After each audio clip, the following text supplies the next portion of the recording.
Hello guys, so who here was worried about the Inquisitor Martyr alpha test when you first saw that gameplay footage?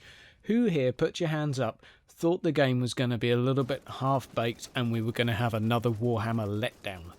Yeah, there's a few of you out there, so don't worry. What I'm going to do in this video is I'm going to do a before and after from day one up till now to show you the differences and what has changed in the last month.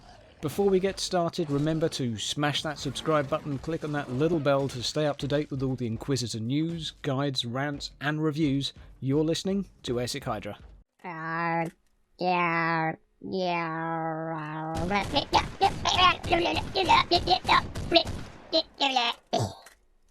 So my aim for this video is for you to share it with your friends and keep it in mind for all of those heretics out there that think the early test build was actually all that we were going to get from this game. What I'm going to do is go through and explain clearly all of the changes that have been made from day one up until now, several weeks later. So, thinking back to day one, one of the first things I personally noticed is every single mission we had to kill 3 dreadnoughts. No matter what the mission type was, you had to do the same stuff over and over again, and many people complained about this because it was really dull. So, 2 things have changed from this. Firstly, there aren't 3 dreadnoughts on every map anymore. There is a lot more enemy variety now, so the elites, which the dreadnoughts fall into the class of, are now mixed and varied with sorcerers, alakites and standard bearers, etc. So you may have to kill a dreadnought or a hellbrute on a map, but you will never have this much monotony.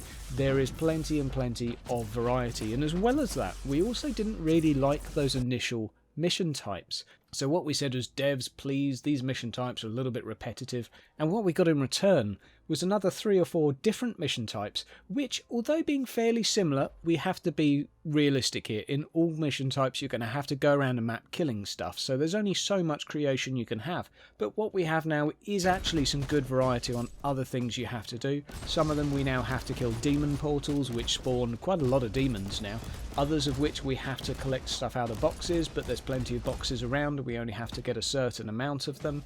Really, the devs seem to have listened, and the mission types we didn't like have been adjusted to a means that none of them now are ones that I would actually avoid when looking at a list of missions.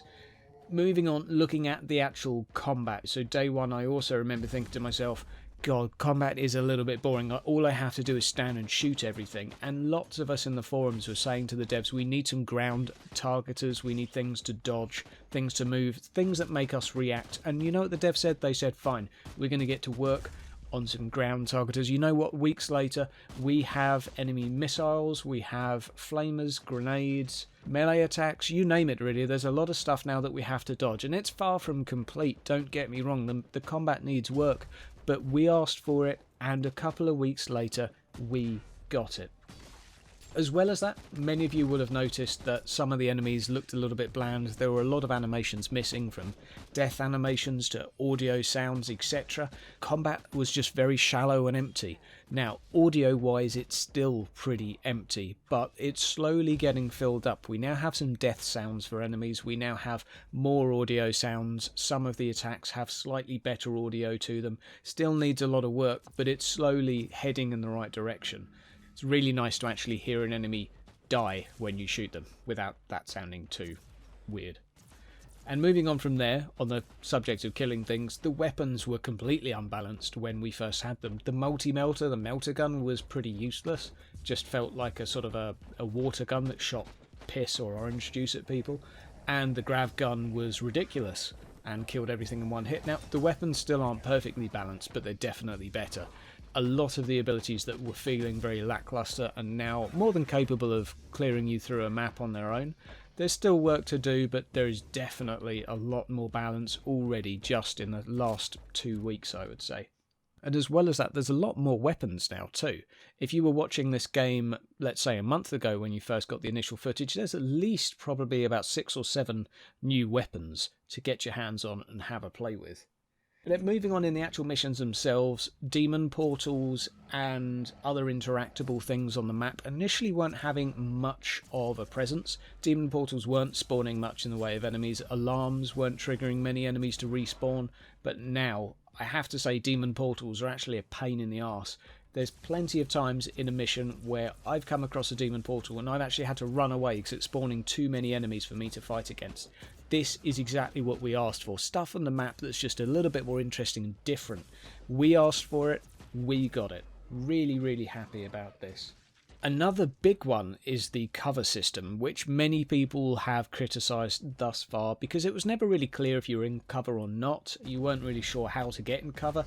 I myself put out a cover video only a few days ago asking for a snapping system, and you know what, 2 days later, just to make me look stupid, the devs put it in. I mean, how dare they? We would now have to press the spacebar and it moves you to the nearest cover, which is a really, really nice feature. Now, the cover system is far from perfect, but it's definitely improved by this.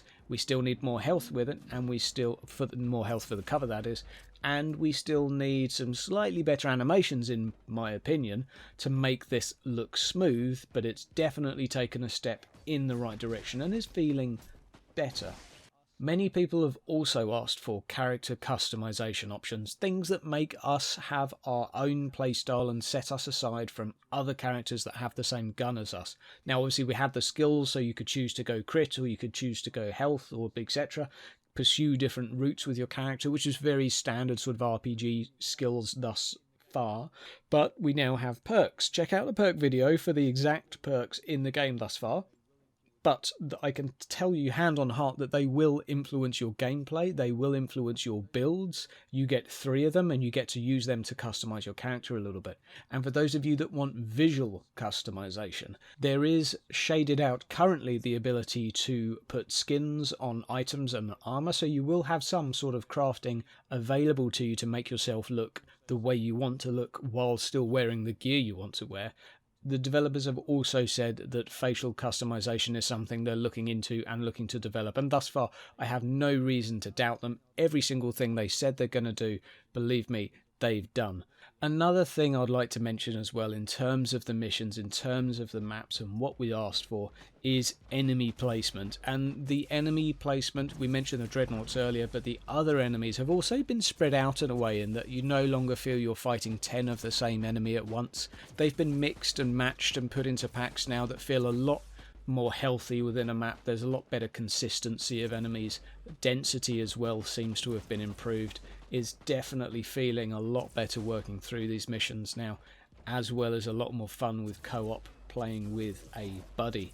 And finally, in terms of minor tweaks that they've made, we've also got access to some higher difficulties now, which means you can actually challenge yourself a little bit. And those of you that were saying, oh, enemies die far too quick, blah, blah, blah, well, we were playing at level 1, so that's not really too surprising. Now there's stuff that actually challenges you and makes things a little bit harder. We'll talk more about difficulty soon as well with the turret system, which is amazing. I will cover that in just a minute as we go through the major features that they've implemented into this game. Now let's move on to those. One of which we've just talked about, the higher level mission difficulties. Attached to that, we also have the investigation system, where we can do a series of missions consecutively that give us a slightly greater reward, but also tie the missions together in a sort of a woolly story. But it's more than adequate to make mission grinding a little bit more interesting. It makes the choices for you as to what type of missions you have to do. They get progressively difficult and progressively larger, and they're a nice little touch. But the big one here, the actual tarot card system, is one of my favourite mission crafting systems I have seen to date. So in this, what we do is we select one major card, which defines our loot table as well as enemy types, and then we select 2 minor cards, and what these do is place modifiers on the enemy or restrictions on yourself to make the chances of certain gear or drops higher, as well as making the enemies more difficult or making your challenge greater.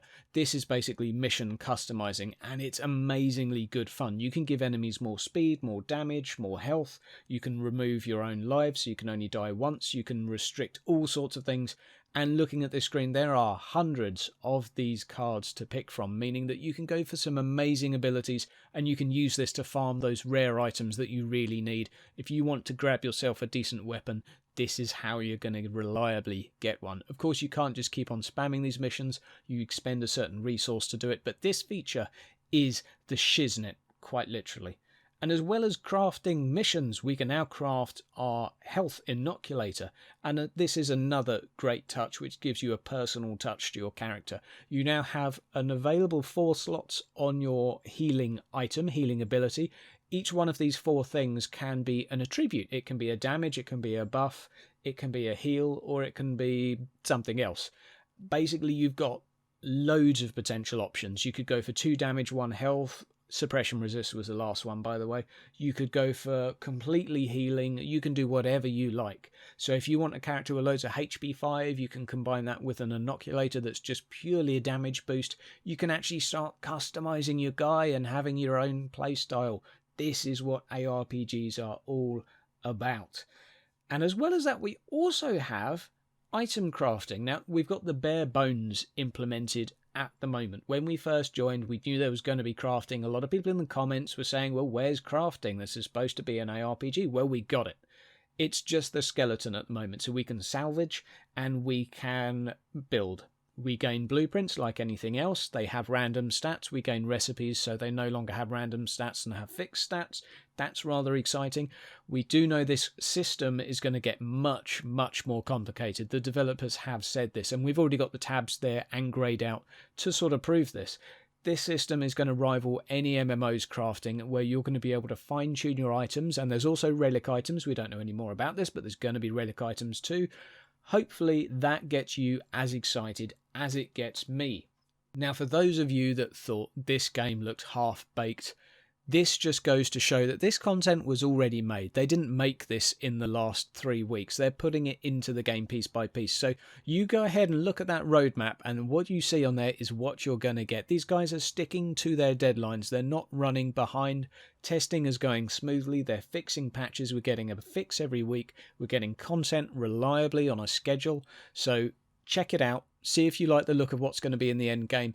Keep in touch with this channel. Remember to subscribe and click that little bell button, because that's going to tell you whenever I make a new video so you can see what's new in the game. Hope you enjoyed the video, guys. Hope you liked it. See you next time. And once again, you've been listening to Hydra.